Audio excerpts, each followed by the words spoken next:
ಹೀಗೆ ದೆಹಲಿಯಲ್ಲಿ ಕಾಂಗ್ರೆಸ್ ಹೋರಾಟ ಜೋರಾಗಿ ನಡೀತಾ ಇದ್ರೆ ಇತ್ತ ಬೆಂಗಳೂರಿನಲ್ಲಿ ಕೇಸರಿ ಪಡೆ ಕೆರಳಿ ಕೆಂಡ ಆಗಿತ್ತು. ಅದೆಷ್ಟರ ಮಟ್ಟಿಗೆ ಅಂದ್ರೆ ಶಕ್ತಿಸೌಧ ಇವತ್ತು ರಣರಂಗವಾಗಿತ್ತು. ಪೊಲೀಸರು ಹಾಗೆ ಬಿಜೆಪಿ ನಾಯಕರುಗಳ ನಡುವೆ ದೊಡ್ಡ ಸಂಘರ್ಷವೇ ನಡೆದು ಹೋಗಿತ್ತು. ಇದಕ್ಕೆ ತಿರುಗೇಟು ನೀಡುವಂತ ಕೆಲಸವನ್ನ ಮತ್ತೊಂದು ಕಡೆ ಕೈ ಕಾರ್ಯಕರ್ತರು ಕೂಡ ನಡೆಸಿದ್ದಾರೆ.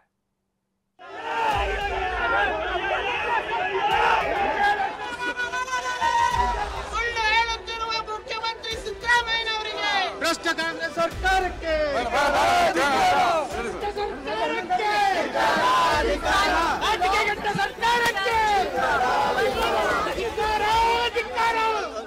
ಭ್ರಷ್ಟ ಸರ್ಕಾರಕ್ಕೆ ಧಿಕ್ಕಾರ, ಕಾಂಗ್ರೆಸ್ ಸರ್ಕಾರಕ್ಕೆ ಧಿಕ್ಕಾರ. ಶಕ್ತಿ ಸೌಧದಲ್ಲಿ ನಿಂತು ಕೇಸರಿ ಪಡೆ ಘೋಷಣೆ ಕೂಗ್ತಿತ್ತು. ದಂಡು ದಾಳಿ ಕಟ್ಕೊಂಡು ವಿಧಾನಸೌಧಕ್ಕೆ ಬಂದ ಬಿಜೆಪಿ ಟೀಮ್ ಮುಖ್ಯಮಂತ್ರಿಗಳ ಕಚೇರಿಗೆ ಬೀಗ ಜಡಿಯೋದಕ್ಕೆ ಮುಂದಾಗಿತ್ತು. ಈ ವೇಳೆ ನಡೆದಿದ್ದು ಅಕ್ಷರಶಃ ಹೈಡ್ರಾಮಾ.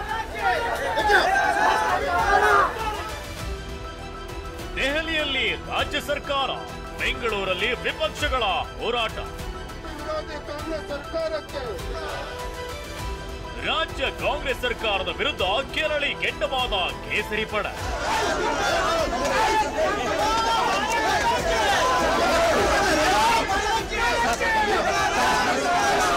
ಒಂದ್ ಕಡೆ ಕೇಂದ್ರದ ತಾರತಮ್ಯದ ವಿರುದ್ಧ ಸಿಡಿದೆದ್ದಿರೋ ರಾಜ್ಯ ಸರ್ಕಾರ ದಂಡು ದಂಡಾಗಿ ಜಂತರ್ ಮಂತರ್ನಲ್ಲಿ ಹೋರಾಟ ನಡೆಸಿತ್ತು. ರಾಜ್ಯಕ್ಕೆ ಬರಬೇಕಾದ ಅನುದಾನ ಕೊಡಿ ಅಂತ ನೇರವಾಗಿ ಕೇಳುತ್ತಿತ್ತು. ಇತ್ತ ಸರ್ಕಾರಕ್ಕೆ ತಿರುಗೇಟು ನೀಡಲು ರಾಜ್ಯ ಬಿಜೆಪಿ ಸಹ ಹಿಂದುಳಿದಿಲ್ಲ. ವಿಧಾನಸೌಧದ ಗಾಂಧಿ ಪ್ರತಿಮೆ ಬಳಿ ಪ್ರತಿಭಟನೆ ನಡೆಸಿದ ಬಿಜೆಪಿ ನಾಯಕರು ಬರ ಪರಿಹಾರ ಕೊಟ್ಟಿಲ್ಲ, ಹಾಲಿನ ಬಾಕಿ ಕೊಟ್ಟಿಲ್ಲ, ರೈತ ವಿರೋಧಿ ಸರ್ಕಾರ ಅಂತ ಗುಡುಗಿದ್ದಾರೆ. 2,000 ರೂಪಾಯಿ ರೈತರಿಗೆ ಹಾಕಿಲ್ಲ, ಶಾಸಕರಿಗೆ 25 ಕೋಟಿ ಕೊಡಲಿಲ್ಲ, ನಮ್ಗೆ ಬೇಕಾಗಿರುವಂತ 2 ಕೋಟಿಯಲ್ಲಿ ನೀವು ಪೂರ್ಣ ಕೊಟ್ಟಿಲ್ಲ. ಖಜಾನೆ ಮಾತ್ರ ತುಂಬಿದೆ, ಖಜಾನೆ ಖಾಲಿ ಆಗಿದೆ ಅಂತ ನಾವು ವಿಜೇಂದ್ರ ಅವರು, ಅಶೋಕ್ ಅವರು ಮಾತಾಡಿದ್ರೆ ರಾಜಕೀಯ ಮಾತಾಡ್ತಾರೆ. ನಮ್ ಖಜಾನೆ ಫುಲ್ ಇದೆ, ಫುಲ್ ಇದ್ರೆ ಕೊಡ್ರಪ್ಪ, ರೈತರು ಕೊಡಿ, ನೀರಾವರಿ ಕೊಡಿ, ಬರಗಾಲ ಕೊಡಿ. ನೀವು ಹೇಳಿರುವಂತಹ ಬಜೆಟ್ ನಲ್ಲಿರುವಂತಹ ಕಾರ್ಯಕ್ರಮಕ್ಕೆ ದುಡ್ಡು ಬಿಡುಗಡೆ ಮಾಡಿ. ಅವರು ಡೆಲ್ಲಿಗೆ ಹೋಗಿರೋದು ಈ DK ಸುರೇಶ್ ಅವರ ಹೇಳಿಕೆ ಏನ್ ಬಂದಿದೆ ಅದನ್ನ ಮುಚ್ಚಾಕೋಸ್ಕರ ಡೆಲ್ಲಿಗೆ ಹೋಗಿರೋದು, ಬೇರೆ ಏನೂ ಇಲ್ಲ. 400 ಸೀಟ್ ಹೆಂಗ್ ಬಂತು, 400 ಸೀಟ್ ಹೆಂಗ್ ಹೇಳಿದ್ರಿ? ನಮ್ಮ ಮಾನ ಮರ್ಯಾದೆ ಎಲ್ಲ ಕರ್ನಾಟಕದಲ್ಲಿ ಓದ್ತಾ ಇದೆ. ಅದಕ್ಕೆ 400 ಸೀಟ್ ಹೆಂಗ್ ಹೇಳಿದ್ರಿ ಲೆಕ್ಕ ಕೊಡಿ. ಖರ್ಗೆ ಅವ್ರು ಕೇಳ್ತಾರೆ, ಲೆಕ್ಕ ಕೊಡಿ, 400 ಸೀಟ್ ಲೆಕ್ಕ ಕೊಡಿ. ಬೆಳಿಗ್ಗೆ ಬಿಜೆಪಿ ಸೈಲೆಂಟ್ ಪ್ರತಿಭಟನೆ, ಮಧ್ಯಾಹ್ನ ಫುಲ್ ವೈಲೆಂಟ್.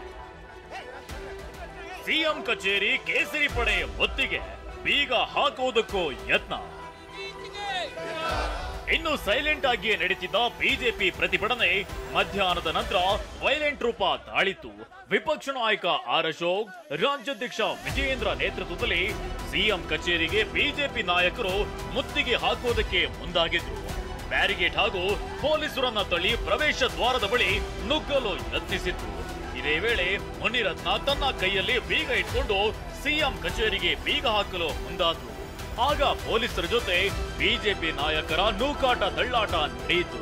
ಆಗ ದಕ್ಷಿಣ ದ್ವಾರದ ಮೆಟ್ಟಿಲು ಮೇಲೆ ಕುಳಿತೆ ನಾಯಕರು ಪ್ರತಿಭಟಿಸಿದ್ರು. ನಂತರ ಎಲ್ಲ ನಾಯಕರನ್ನ ಪೊಲೀಸರು ವಶಕ್ಕೆ ಪಡೆದರು. ಭ್ರಷ್ಟ ಕಾಂಗ್ರೆಸ್ ಸರ್ಕಾರಕ್ಕೆ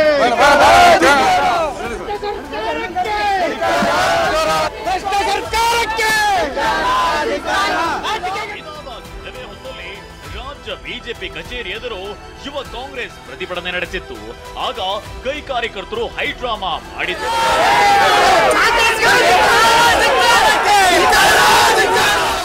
ಇಷ್ಟೆಲ್ಲದರ ನಡುವೆ ದೆಹಲಿಯಲ್ಲೂ ಬಿಜೆಪಿ ಸಂಸದರು ಕೂಡ ದೆಹಲಿಯ ಸಂಸತ್ ಭವನದ ಆವರಣದಲ್ಲಿ ಪ್ರತಿಭಟಿಸಿದ್ರು.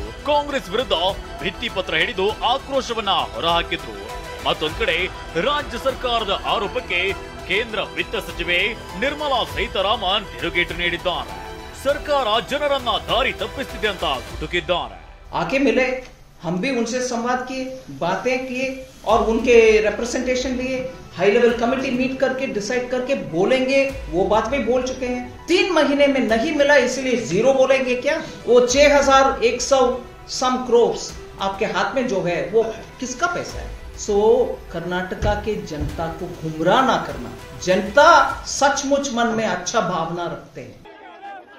ಕುಂದಾನಗರಿಯಲ್ಲೂ ಬಿಜೆಪಿ ಹೋರಾಟ, ಕೈ ಕಚೇರಿಗೆ ಮುತ್ತಿಗೆ. ಬೆಂಗಳೂರು ಜೊತೆಗೆ ಬೆಳಗಾವಿಯಲ್ಲೂ ಬಿಜೆಪಿ ಪ್ರತಿಭಟನೆ ನಡೆಸಿದೆ. ಡಿಕೆ ಸುರೇಶ್ ಹೇಳಿಕೆ ಖಂಡಿಸಿ ಕಾಂಗ್ರೆಸ್ ಕಚೇರಿ ಎದುರು ಬಿಜೆಪಿ ಕಾರ್ಯಕರ್ತರು ಘೋಷಣೆ ಕೂಗಿ ಆಕ್ರೋಶವನ್ನ ಹೊರಹಾಕಿದ್ರು. ಸಂಗೊಳ್ಳಿ ರಾಯಣ್ಣ ವೃತ್ತದ ಕಾಂಗ್ರೆಸ್ ಕಚೇರಿಗೆ ನುಗ್ಗಲು ಯತ್ನಿಸಿದ್ರು. ಪೊಲೀಸರ ಜೊತೆ ವಾಗ್ವಾದ ಉಂಟಾಯಿತು. ಇದಾದ ಕೆಲ ಹೊತ್ತಿನಲ್ಲಿ ಕಾಂಗ್ರೆಸ್ ಕಾರ್ಯಕರ್ತರು ಕೂಡ ಪ್ರತಿಭಟನೆ ನಡೆಸಿದ್ರು. Bureau report, TV9.